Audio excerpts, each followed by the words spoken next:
राम कृष्ण हरी. नमस्कार मंडळी. जसे की आपण सर्वजण जाणतोच की 23 जानेवारी म्हणजेच शुक्रवारी माघ महिन्यातील शुक्ल पक्षातील वसंत पंचमी व्रत आणि सरस्वती पूजा येत आहे. आणि मित्रांनो, ही ती तिथी आहे जी माघ महिन्यात पडणारी सर्वात मोठी तिथी आहे. कारण ही शुक्रवारी येत आहे आणि याचे खूपच मोठे आणि विशेष महत्त्व असते.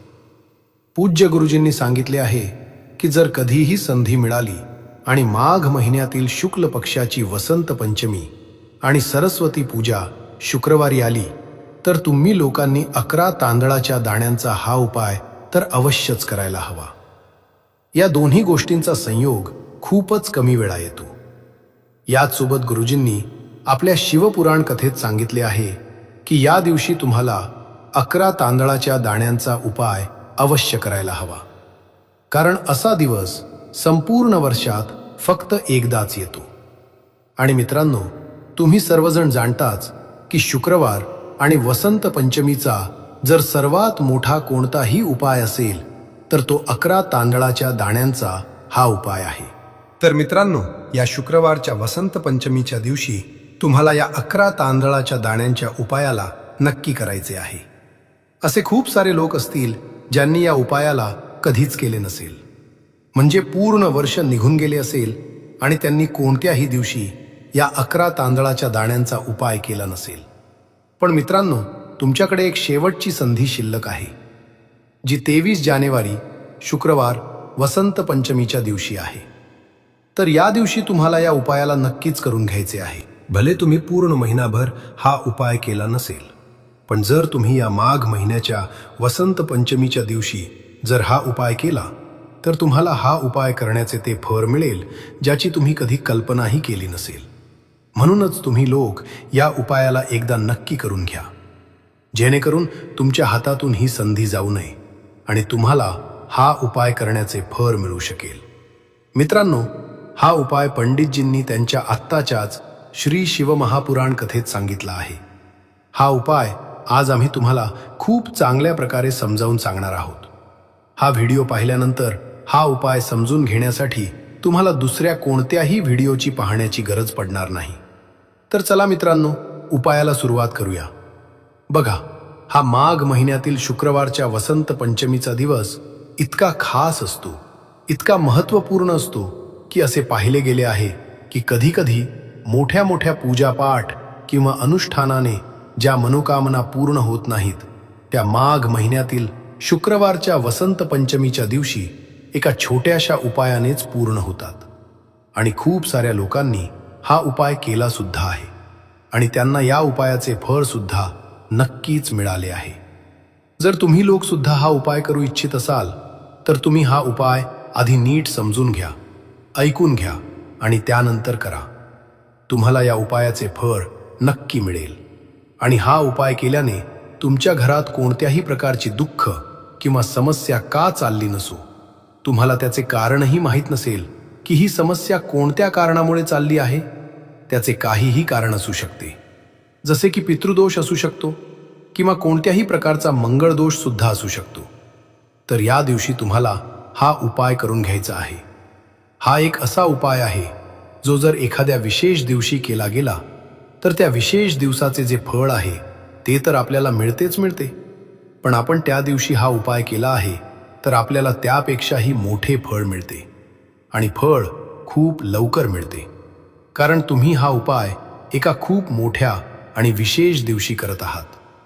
तर चला आता उपायाबद्दल बोलूया.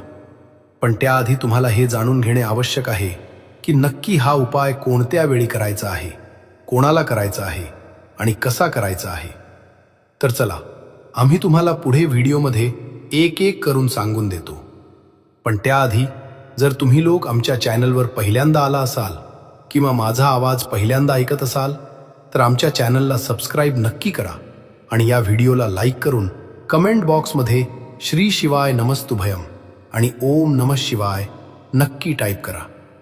तर मित्रांनो, या 11 तांदळाच्या दाण्यांच्या उपायाला आपल्याला या शुक्रवारच्या वसंत पंचमीला कसे करायचे आहे, कोणाला करायचे आहे, कोणत्या वेळी करायचे आहे आणि कोठे करायचे आहे या सर्व प्रश्नांची उत्तरे तुम्हाला या व्हिडिओमध्ये मिळून जातील. आणि जो हा व्हिडिओ बघेल त्याने 11 तांदळाच्या दाण्यांचा उपाय नक्की केला पाहिजे. कारण या दिवशी एका तांदळाच्या दाण्याचे खूप मोठे आणि विशेष महत्त्व असते.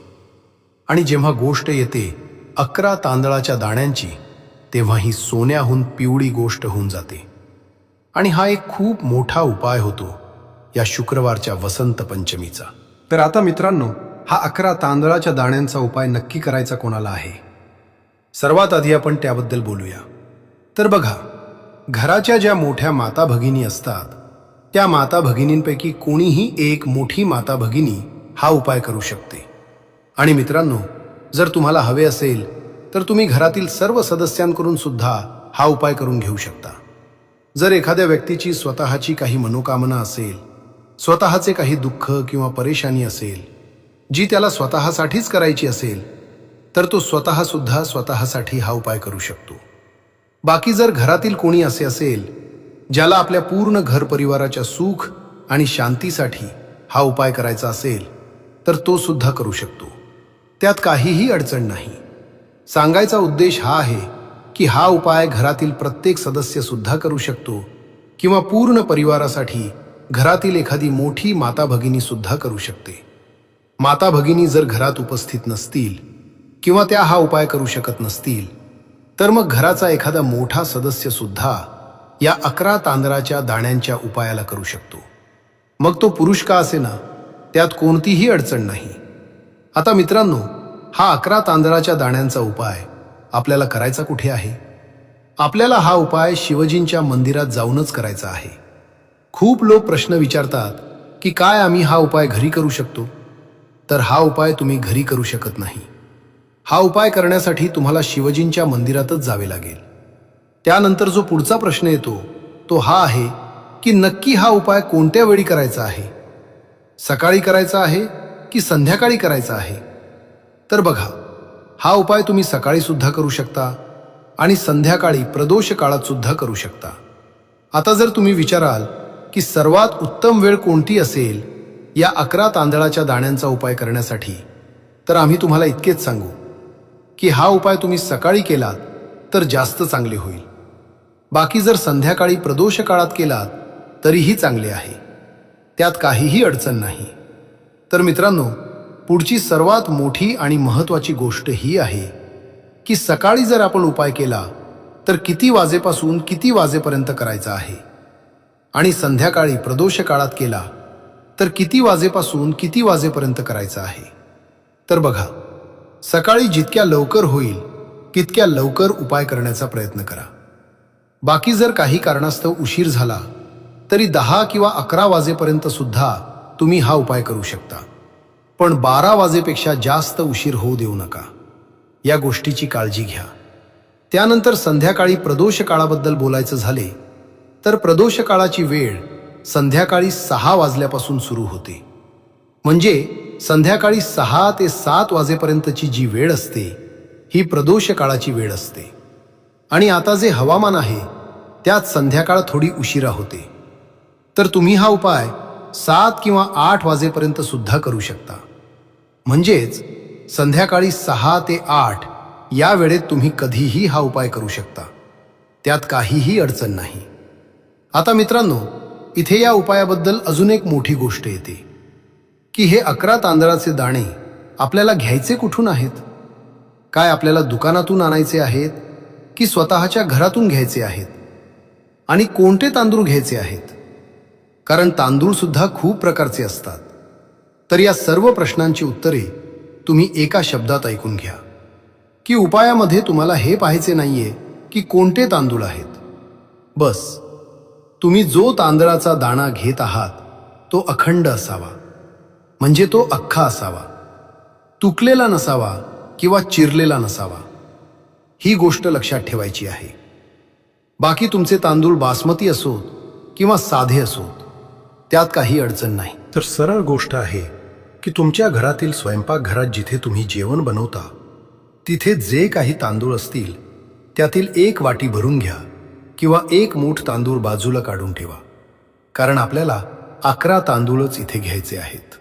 तर आपल्याला हे दाणे मोजून काढावे लागतील हे लक्षात ठेवा. तर आपल्या त्या वाटीतून किंवा तांदळातून असे 11 दाणे निवडून काढा जे तुटलेले नसतील, अखंड असतील आणि ज्यावर कोणताही डाग नसेल. असे 11 दाणे काढून तुम्ही एखाद्या कागदाच्या पुडीत किंवा छोट्या वाटीत ठेवा, जेणेकरून ते सुरक्षित राहतील आणि तुमचा उपाय नीट होईल. तर मित्रांनो, जसे तुमचे उपायाचे 11 दाणे तयार होतात, त्यानंतर तुमची पूजेची मांडणी तयार करा. सकाळी जात असाल तर 1 लोटा जल आणि बेलपत्र किंवा पूजेचे साहित्य तयार ठेवा. जर मातीचा लोटा असेल तर खूपच चांगले. मातीचे जल कसे बनवले जाते यावर आम्ही आधीच व्हिडिओ बनवले आहेत. तुमच्याकडे ही शेवटची संधी आहे मातीचे जल अर्पण करण्याची. जर मातीचा लोटा नसेल तर घरचा तांब्या सुद्धा चालेल. याशिवाय बाकी पूजेचे साहित्य वेगळे ठेवा आणि 11 दाणे वेगळे ठेवा. जर संध्याकाळी जाणार असाल तर शिवजींना जल अर्पण केले जात नाही, म्हणून 1 दिवा तयार करा जो पिठाचा असेल आणि त्यात शुद्ध गाईचे तूप आणि गोल वात असेल. हा दिवा घरून लावून न्यायचा नाहीये, मंदिरात जाऊनच लावायचा आहे. उपायाची तयारी झाल्यावर स्वच्छतेचे भान ठेवा. सकाळी स्नान करूनच मंदिरात जा. संध्याकाळी स्नान करण्याची गरज नाही, पण हातपाय धुवून शुचिर्भूत होऊन तुम्ही मंदिरात जाऊ शकता. मंदिरात गेल्यावर सर्वात आधी भगवान महादेवाचे दर्शन घ्या, आशीर्वाद घ्या आणि मग शिवलिंगाजवळ या.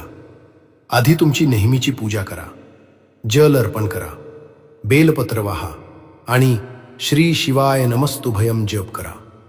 जर संध्याकाळी आला असाल तर तुमचा दिवा प्रज्वलित करून शिवलिंगाजवळ ठेवा, पण तो खूप जवळ ठेवू नका. पूजा झाल्यावर तिथेच बसून तुमचे 11 दाणे समोर ठेवा. हा उपाय तुमच्या उजव्या हाताच्या तळहाताने करायचा आहे. एक दाणा उचला आणि शिवलिंगावर अर्पण करा. प्रत्येक दाणा अर्पण करताना श्री शिवाय नमस्तुभयम म्हणा. जेव्हा तुम्ही 11वा आणि शेवटचा दाणा हातात घ्याल तेव्हा तो अर्पण करण्यापूर्वी तुमची मनोकामना देवाला सांगा. ज्या दुःखासाठी तुम्ही हा उपाय करत आहात ते सांगा आणि मग तो दाणा अर्पण करा. उपाय झाल्यावर तिथे 2 मिनिटे बसून जप करा. अशा प्रकारे जो कोणी हा उपाय करेल त्याची मनोकामना नक्कीच पूर्ण होईल.